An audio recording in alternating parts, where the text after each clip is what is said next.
Hi there. My name is John Stevens. I'm pastor of Zion Lutheran Church in Oregon City, Oregon, and we are part of the ELCA. And welcome to Dollar Store Children's Sermons, where we take a look at the lectionary text and we tie them to an item from the Dollar Tree or the junk drawer or the kids' room or the garage.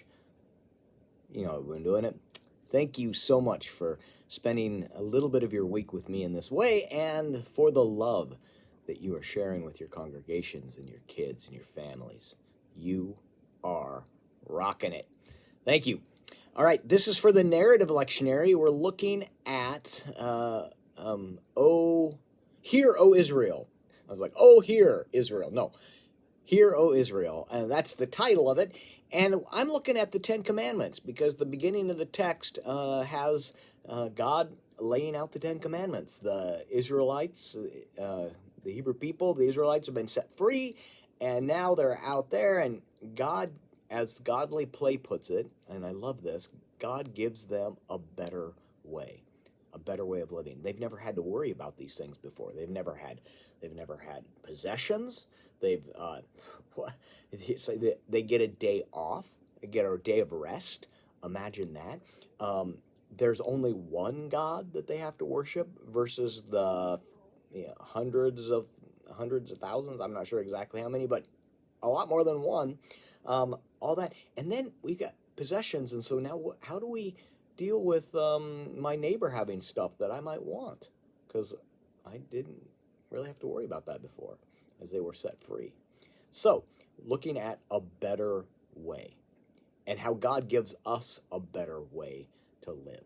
That the commandments are a way to springboard us into this life of how we live with God, and how we live with our neighbor.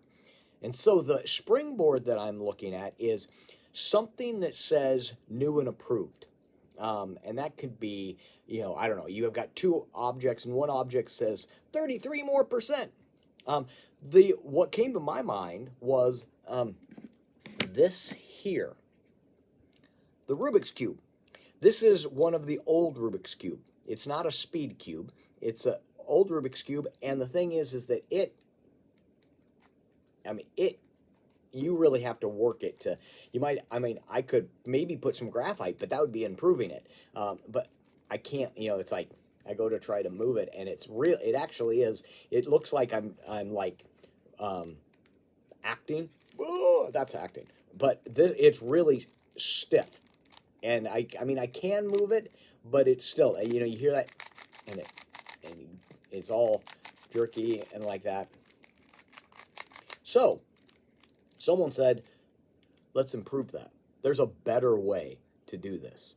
So, I have one side that's misstickered for a whole different reason, but this is a speed cube where they've some of the changes, they've rounded the edges a little bit so that they're not blocked up against each other. There is a pretty darn good chance that one of your kids in your sanctuary, in your Sunday school, and somewhere can solve one of these. So it might be neat to find that out beforehand to see if they can, and maybe talk to the kid about how they figured out how to solve the cube, and do they have a favorite cube that they use, and things like that. So we've got, because you've watched some of these kids that it's like, I can solve the cube, but it takes me about a minute, and you got some of these kids that can do it in 15 seconds.